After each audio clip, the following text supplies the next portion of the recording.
just want to give you permission to not have to live the same parenting experience as everyone else. There's no superior between being a young mom or an older mom. There's no superior between being an income-producing mom versus an unpaid labor mom.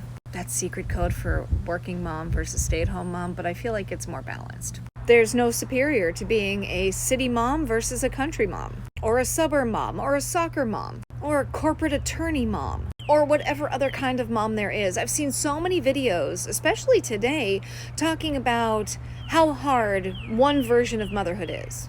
Every version of motherhood is hard because we are taking feral humans and domesticating them. It doesn't matter how old you are. It doesn't matter how much work you've done on yourself. It doesn't matter any of those things because stuff is going to pop up while you're doing that. That's going to go, this feels like the hardest version. And there's no trophy for the hardest hard, and there's no trophy for the easiest version.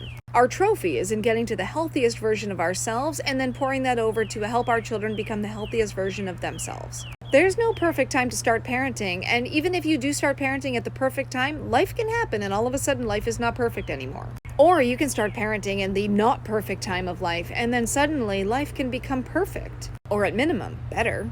Rough starts don't automatically mean tough endings, and easy starts don't automatically mean soft landings. One of the greatest skills we can have as parents is resiliency, and knowing that no matter when we started our parenting journey, there are going to be some aspects that we wish were different. The place you live, the age you were, the money you have in the bank, the hours you work, the flexibility you have, or even the people that you wish were still alive to be able to see your kids.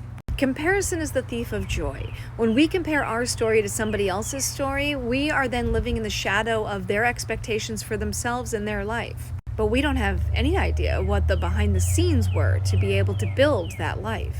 We also don't know if they were looking at our life saying, man, I wish I had done it that way. We have a tendency to be our own worst critic, but everybody else's cheerleader. You're doing it right, I'm doing it wrong. And that exact person you're doing that to can be looking at you thinking the exact same thing. When we compare everybody else's highlight reel to our full movie, we can see all the theatrics and dramatics that are in between, and we're only seeing the high points for them. There's not one perfect way to do motherhood. There's not one perfect way to become a mother. There's not one perfect way to be a person.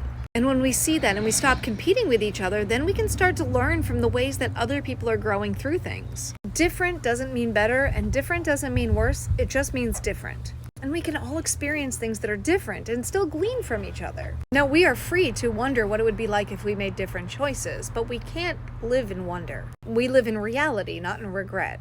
Don't let your wonder at somebody else's highlight reel make you critical of the feature film that you exist in.